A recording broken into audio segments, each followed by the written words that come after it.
کھانا دینے کے بعد چراغ ٹھیک کرنے کے بہانے بجھا دیا.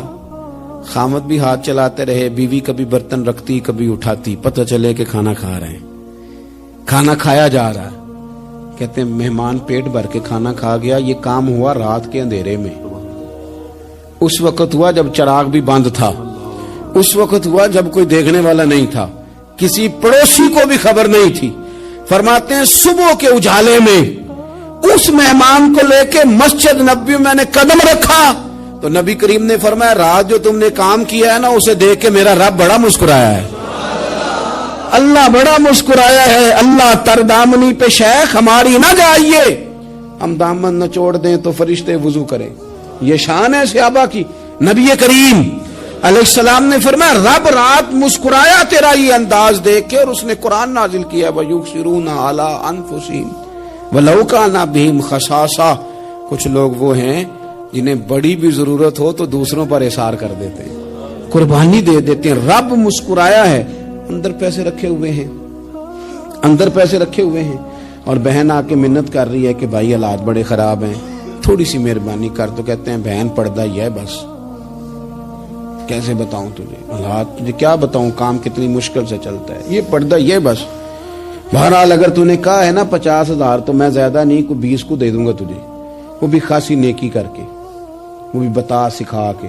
رات اماں پہ علیحدہ سے احسان چڑھاؤں گا, ابا پہ علیحدہ سے چڑھاؤں گا کہ تمہاری بیٹی کے ساتھ تعاون کرنا, سارے علاقے کو ویسے ہی بتاؤں گا. اور وہ غریبنی بیچاری 20,000 لے کے گھر گئی ہے, پھر سفارشیں کر رہی ہے کہ مہربانی کرو. میں نے ایسے بھی دیکھے ہیں جو پہلے بیوی کو پکڑاتے ہیں تو دے, اس لیے کہ پھر وزیر اعظم تو ڈنڈا نکال لے گا تو بڑا مشکل ہو جائے گا پھر گھر میں رہنا, لہذا وہ یہ تو آگے لگ. یہ کیا لہجہ ہے آپ کا, یہ تو کسی کو بھی دیں تو چھپا کے دینے کا حکم ہے, کسی کو بھی دیں تو ہمیں حکم یہ ہے کہ سیدھے ہاتھ سے دینا ہے, الٹے کو خبر. اور یہ جو بالکل ہی اپنے ان پر تو پردہ پوشی آپ کے لیے ویسے ہی ضرورت تھی. میرے عزیز رب مسکراتا ہے. میرے نبی پاک علیہ السلام نے یہ اعمال ہمیں بتائے جن پر اللہ مسکراتا ہے, خوش ہوتا ہے. اور بعض لوگوں کو حضور نے نامینیٹ کیا. حضرت سعد بن معاذ رضی اللہ تعالیٰ عنہ عظیم صحابی تھے. یہ وہ خوبصورت صحابیاں جن کے جنازے کو کندھا میرے نبی پاک نے عطا فرمایا, حضور نے کندھا عطا فرمایا.